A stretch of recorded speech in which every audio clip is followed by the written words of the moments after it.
Bun, menurut informasi yang Bu Guru terima, katanya kamu sering terlambat masuk sekolah. Ya Bu, saya sering terlambat sekolah. Ya, seingat kamu sudah berapa kali? 10 lebih.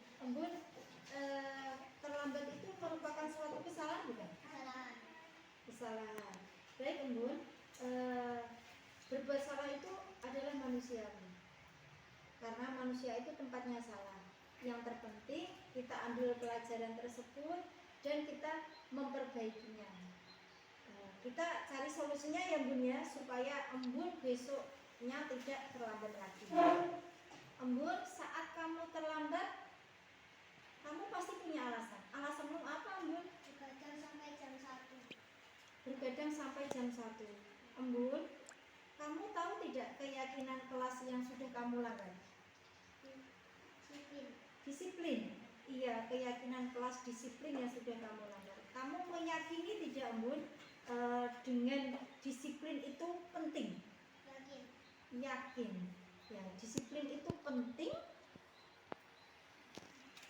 Disiplin itu penting karena bisa menghargai waktu dan mengatur waktu sehingga pekerjaan saya bisa terlaksana dengan baik. Iya, disiplin itu penting karena dengan disiplin kita ini bisa mengontrol diri. Kita bisa melatih rasa tanggung jawab. Dengan disiplin akan menciptakan rasa menghormati, menghargai antar sesama. Lalu saya meminta maaf dan saya tidak akan mengulangi. Iya, kamu menyesal dan tidak mengulangi lagi. Iya, Embun, kira-kira supaya kamu tidak mengulangi lagi, apa yang akan kamu lakukan supaya tidak terlambat lagi? Meminta orang tua membangunkan. Meminta orang tua membangunkan. Iya, terus apa lagi? Membangunkan apa? Iya, selain itu tidurnya tetap jam 1. Sehabis sholat isya. Jadi yang kamu lakukan supaya tidak terlambat, yang pertama minta dibangunkan orang tua, ya, atau kakak. Selain itu tidur setelah sholat isya. Iya, ya Bun. Ibu juga akan mencoba bekerja sama dengan orang tuamu supaya benar-benar membangunkanmu, ya, supaya tidak terlambat lagi Bun ya. Karena kamu sudah menemukan solusi dari masalahmu, sekarang kamu bisa masuk kelas lagi Bun ya. Ya, silakan masuk kelas ya.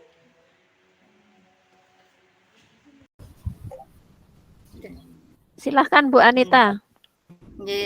Assalamualaikum warahmatullahi wabarakatuh. Waalaikumsalam warahmatullahi wabarakatuh. Terima kasih teman-teman atas waktunya pada siang hari ini, atas waktunya panjenengan semua. Tidak lupa kita ucapkan syukur alhamdulillah karena kita semua diberikan kesehatan dan juga kita diberikan iman dan Islam. Ya, selanjutnya langsung saja saya ingin sharing tentang budaya positif dengan panjenengan semua. Sudah kelihatan Bapak Ibu? Ampun. Kelihatan betul Bapak Ibu? Sudah. Sampun, sudah Bu. Oke, terima kasih. Ini merupakan modul yang sudah kita pelajari di calon guru penggerak angkatan 8 di modul 1.4. Nah, tentang budaya positif.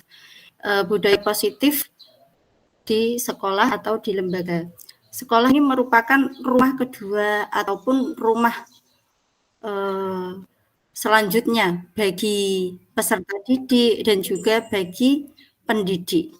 Sudah sepatutnya yang namanya rumah itu kita ciptakan senyaman mungkin, serapi mungkin, seaman mungkin, pokoknya yang menyenangkan untuk kita dan juga untuk anak didik kita.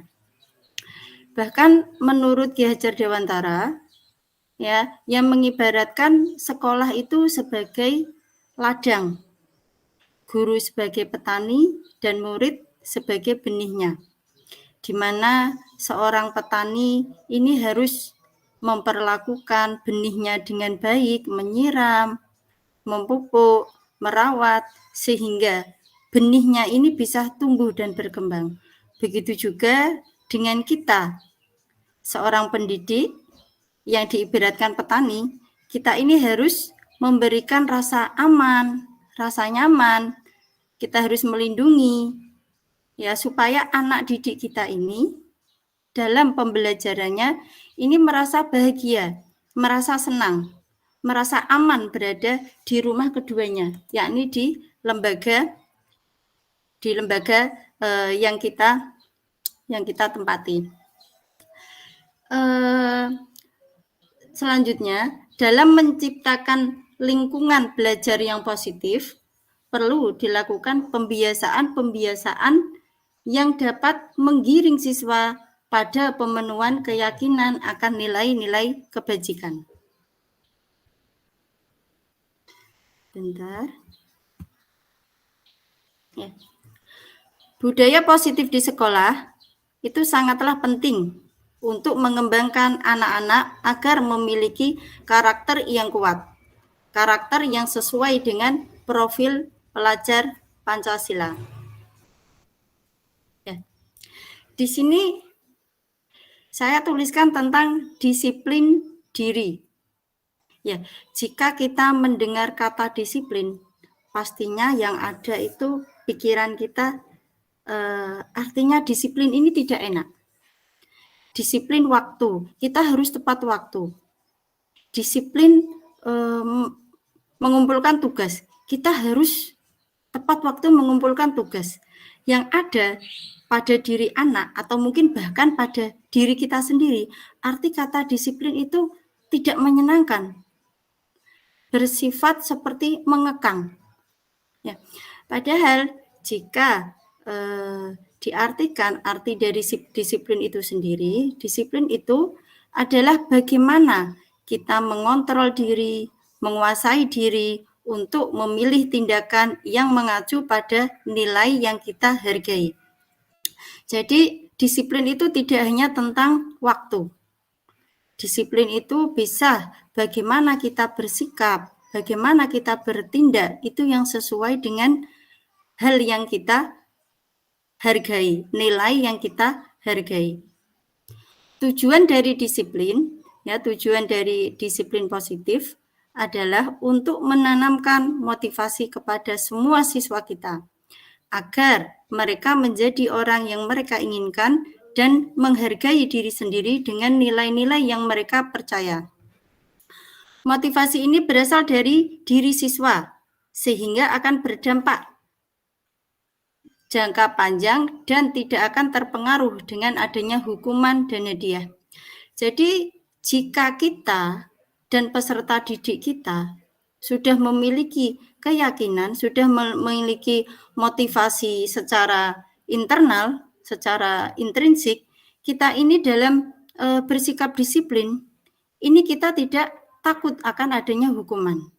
Jadi yang kita lakukan, misalkan kita berangkat pagi, kita tepat waktu dalam segala hal, ini tidak karena takut akan hukuman.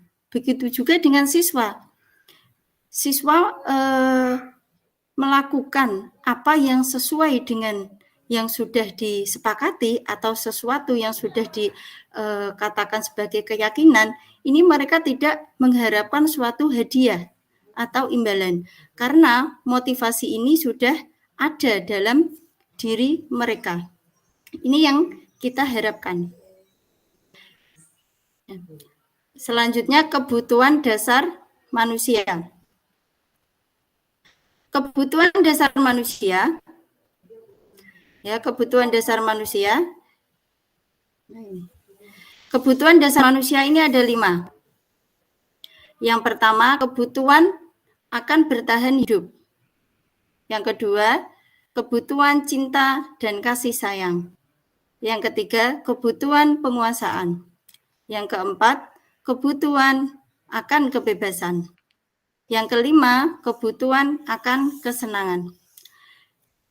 Jika salah satu dari kebutuhan dasar manusia ini tidak terpenuhi, maka akan terjadi perilaku yang negatif, perilaku yang kurang baik.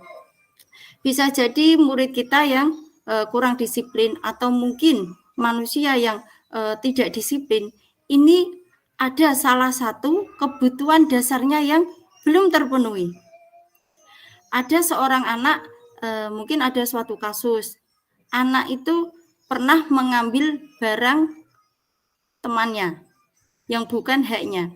Kita cari tahu kebutuhan dasar apa yang tidak terpenuhi oleh anak tersebut. Kebutuhan dasar apa yang tidak terpenuhi oleh orang tersebut? Ya bisa jadi karena mereka melakukan itu karena ingin kebutuhan bertahan hidupnya terpenuhi. Jika dia tidak melakukan itu, dia mungkin tidak makan. Jika dia tidak melakukan itu, dia akan kelaparan. Ini bisa jadi seperti itu, tetapi tidak semua. Kadangkala seseorang itu mengambil hak orang lain itu karena kebutuhan kesenangannya belum terpenuhi.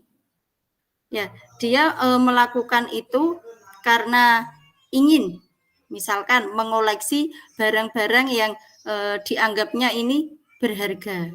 Ya, akhirnya dia untuk memenuhi kebutuhannya, dia mengambil hak orang lain. Artinya apa? Segala sesuatu perilaku manusia, baik itu positif maupun negatif, ini tidak lepas dari kebutuhan dasar manusia tersebut. Apakah terpenuhi atau belum terpenuhi. Selanjutnya, posisi kontrol guru. Posisi kontrol guru ini ada 5. Yang pertama, posisi sebagai penghukum. Di mana kadangkala kita ini sebagai guru, bahkan kita sebagai orang tua, ya kita sebagai orang tua dari anak-anak kita tanpa sadar kita mengambil posisi sebagai penghukum. Ya, padahal posisi penghukum ini kurang baik. Karena apa? Efek yang ditimbulkan ini akan menyakiti anak secara psikis maupun secara fisik. Ya. Efek yang terdalam lagi apa? Yakni rasa dendam. Kadang anak yang sudah kita hukum, anak didik kita atau anak kita sendiri tanpa sadar kita menyakitinya, ini akan ada rasa dendam terhadap kita. Ini sebaiknya tidak digunakan oleh seorang guru. Sebaiknya tidak digunakan. Ya, bukan kok tidak boleh digunakan. Yang kedua, pembuat rasa bersalah. Pada posisi ini, biasanya guru akan bersuara lebih lembut, menggunakan keheningan yang membuat siswa menjadi tidak nyaman, bersalah, atau rendah diri. Posisi ini pun masih kurang baik. Karena apa? Karena dampak yang diberikan, anak tersebut akan hilang rasa percaya dirinya. Dia akan merasa menjadi anak yang gagal. Kenapa saya kok seperti ini? Kenapa saya diciptakan kok selalu salah terus? Yang saya lakukan selalu seperti ini, membuat orang lain kesusahan, membuat bapak ibuku jadi seperti ini, tidak sayang sama aku. Karena rasa bersalah seperti ini akan menimbulkan anak ini merasa dirinya ini gagal sebagai manusia. Selanjutnya, posisi kontrol teman. Dalam posisi ini, guru tidak akan menyakiti murid, tetapi akan selalu berusaha mengontrol siswa melalui persuasian uraian. Posisi ini pun masih kurang pas, karena yang namanya teman, kadangkala kita ini apapun yang dilakukan teman, pastinya kita ada rasa ingin melindungi. Nah, dan rasa seperti ini kurang baik untuk anak didik kita. Karena dia akan merasa kalau jika tidak kita lindungi, tidak kita berikan suatu hal yang baik untuk dia akan merasa kok seperti ini, teman kok seperti ini. Dia akan yang dia lakukan, kebaikan atau hal positif yang dia lakukan, ini kan masih merupakan dukungan eksternal. Kalau tidak ada guru tersebut yang dia anggap teman, dia pun akan melakukan hal yang kurang baik. Selanjutnya, posisi pemantau atau monitor. Pada posisi ini, posisi pemantau, mereka bertindak berdasarkan peraturan-peraturan dan konsekuensi dengan memisahkan hubungan pribadi. Jadi seorang pemantau ini dalam bertindak ini sudah dalam perhitungan. Jadi dia menerapkan aturan-aturan yang ada. Aturan-aturan bisa aturan-aturan kelas atau aturan sekolah. Jika siswa melanggar peraturan ini, maka sudah jelas sanksinya seperti ini. Yang dia lakukan hanya berdasarkan peraturan tersebut. Ini pun masih kurang pas. Karena apa? Jika tidak dipantau, anak ini pun akan melakukan suatu hal yang kurang baik. Seperti halnya yang terjadi pada mungkin diri kita. Kalau kita belum yakin jika helm itu merupakan salah satu alat untuk keamanan kita, pastinya kita tidak akan memakai helm. Karena kita belum yakin. Kita memakai helm tersebut karena takut akan adanya tilang dari polisi. Nah, dari pemantau tersebut, ini berefek yang kurang pas karena belum ada motivasi dari diri anak itu, dari diri sendiri. Jadi dia akan berbuat yang sesuai dengan aturan, sesuai dengan kedisiplinan jika ada pemantaunya. Selanjutnya, ini yang diharapkan, yakni posisi sebagai manajer.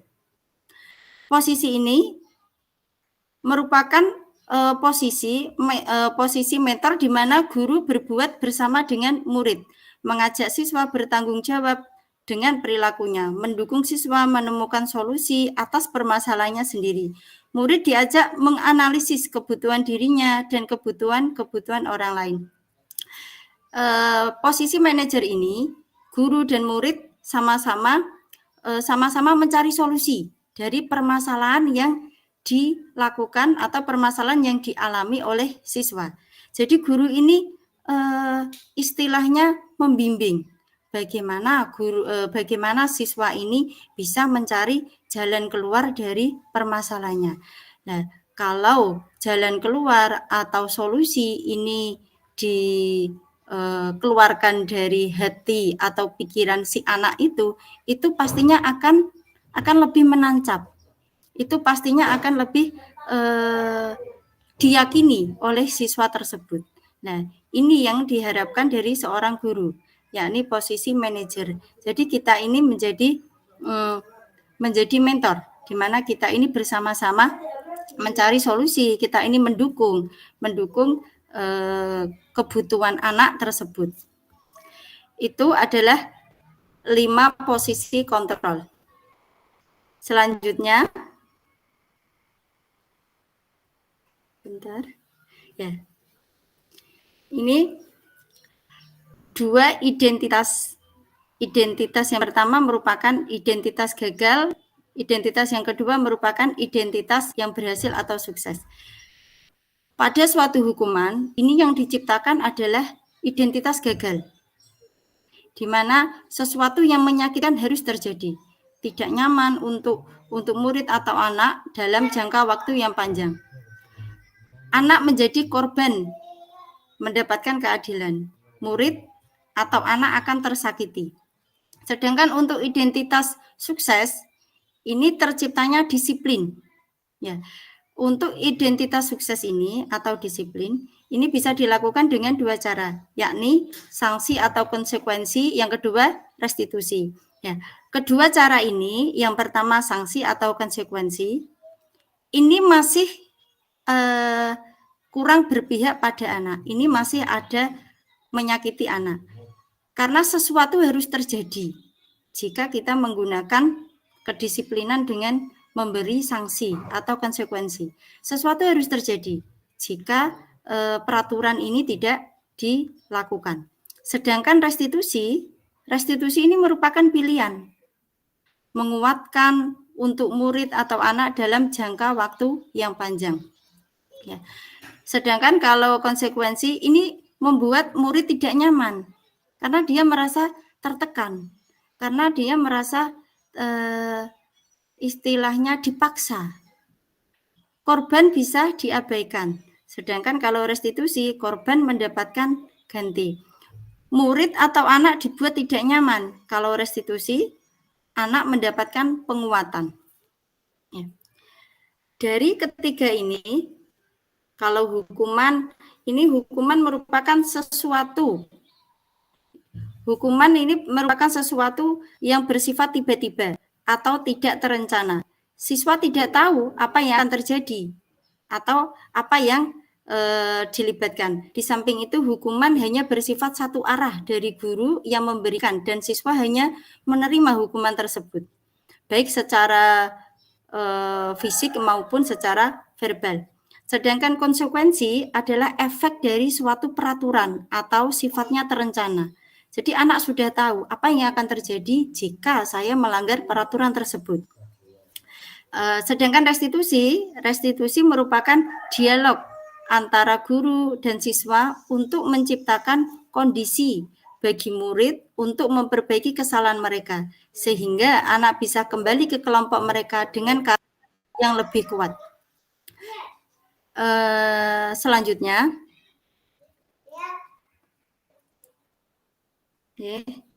sekedar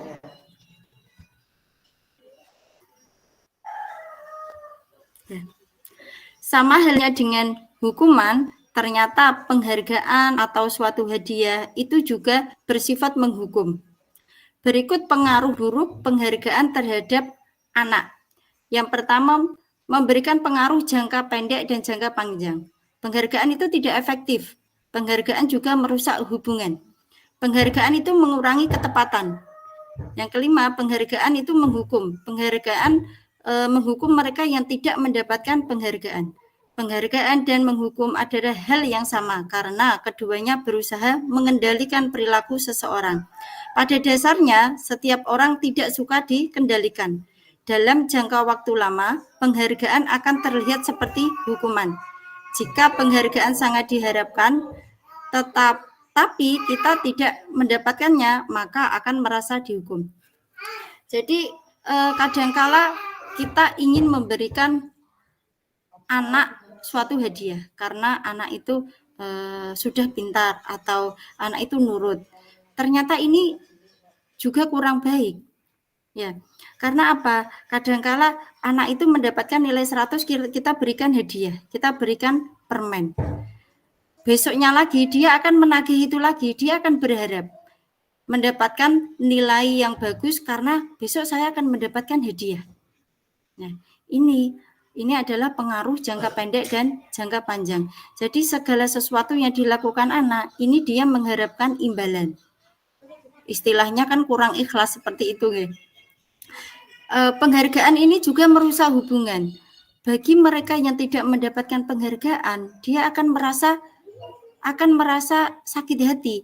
Kok hanya dia saja yang mendapatkan hadiah.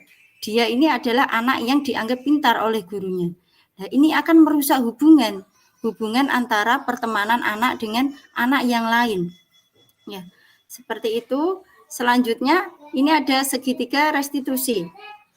Ya, segitiga restitusi. Segitiga restitusi ini adalah suatu dialog antara guru dan murid supaya mendapatkan solusi dari permasalahan yang dihadapi oleh anak. Yang pertama yang dilakukan itu adalah menstabilkan identitas. Setiap orang pasti pernah melakukan kesalahan. Itu yang bisa kita ucapkan kepada anak. Dengan kata semua orang pasti pernah melakukan kesalahan. Kamu itu bukan orang satu-satunya yang berbuat salah. Ya. Mungkin dari situ anak itu akan merasa identitasnya stabil. Oh ya, jadi tidak hanya aku satu-satunya orang yang berbuat salah. Ya. Selanjutnya, memvalidasi tindakan yang salah. Ini bisa dengan cara seperti ini. Kamu tentu punya alasan mengapa melakukan itu. Apakah ada cara yang lebih efektif untuk mendapatkan apa yang kamu butuhkan? Selanjutnya, kita tanyakan keyakinan. Keyakinan kelas apa yang telah kita sepakati? Atau kamu ingin menjadi orang seperti apa? Nah, dengan ketiga cara tersebut, kita akan bisa menjadi posisi manajer dalam menghadapi masalah pada anak. Jadi kita tidak memposisikan diri kita sebagai mungkin penghukum, sebagai pemantau dan lain-lain. Tetapi kita lebih pada manajer dengan melakukan segitiga restitusi ini. Ya. Demikian Bapak Ibu yang mungkin bisa saya sampaikan. Ada pertanyaan? Monggo.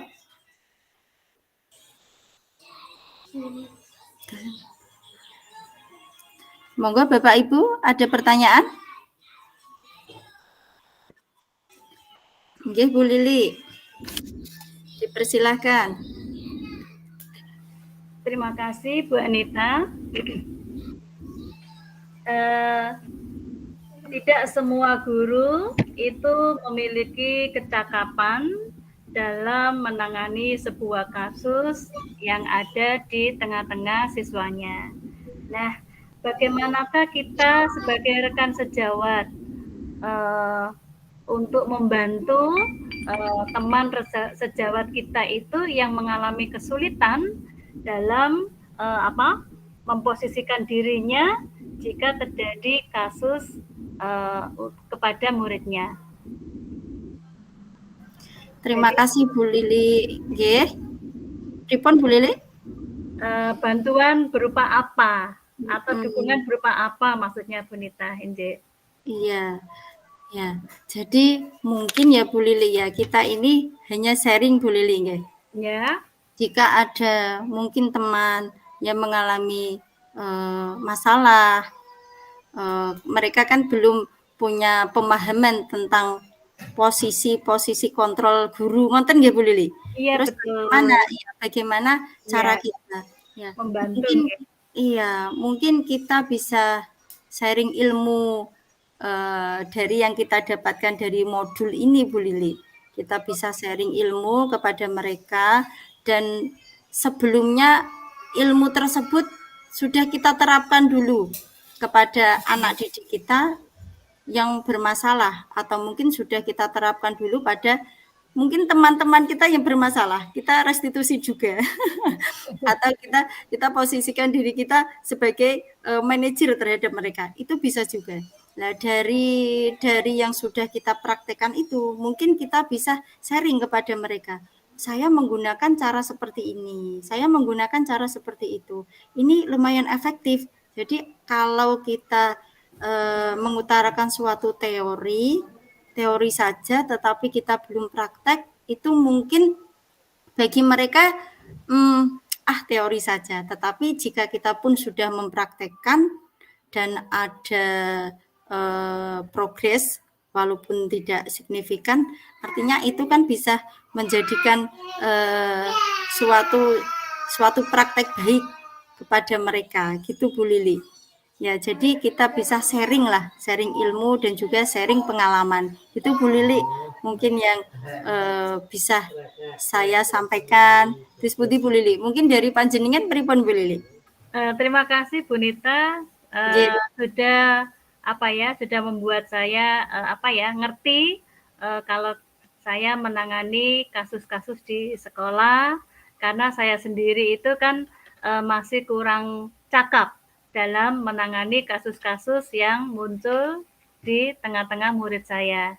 Terima kasih Bu Nita. Sama-sama Bu Lili. Ini selanjutnya ada Pak Eko. Monggo Pak Eko. Oke, terima kasih Bu Lanita. Ada satu hal yang menggelitik pada saya untuk segitiga restitusi itu. Kira-kira boleh nggak dibalik dalam penerapannya segitiga restitusi itu? Berarti gini, kita tanyakan keyakinan kelas dulu. Atau gini, atau dikurangi. Yeah. Misalkan anak udah usah seperti karwane salah ya ben salah, cuma langsung tindakan selanjutnya gimana gitu, gimana?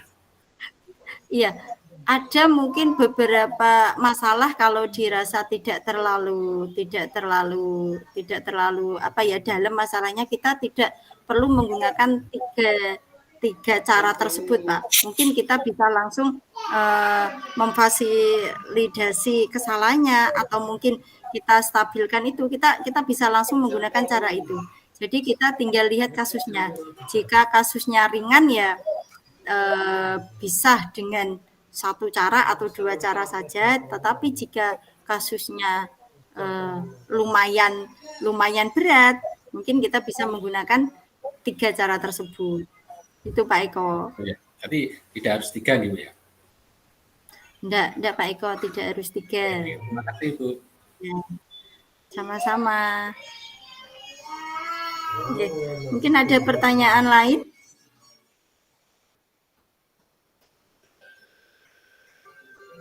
Oke. Bu Maria, Bu Weni, atau mungkin yang lain? Oke, Bu Weni. Terima kasih Bu Anita. Saya tidak bertanya, Bu. Saya hanya ingin memberikan apresiasi saja. Di sore ini luar biasa pemaparan dari Bu Anita tentang apa tadi tindakan restitusi dan apa tentang bagaimana posisi kita di sekolahan. Tadi saya tertarik dengan posisi penghukum yang memang banyak sekali ya jika kita terapkan. Nah itu terus terang untuk posisi penghukum juga sering saya lakukan, Bu. Begitu.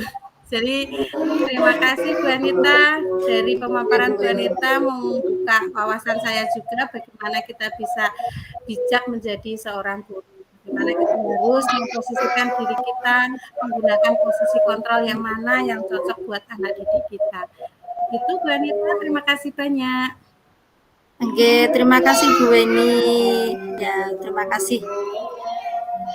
Selanjutnya Bunda Lili. Oh, sampun. Oke. Mungkin cukup sekian pemaparan saya ya pada sore hari ini. Terima kasih banyak. Mohon maaf jika banyak salah kata. Assalamualaikum warahmatullahi wabarakatuh. Waalaikumsalam warahmatullahi wabarakatuh.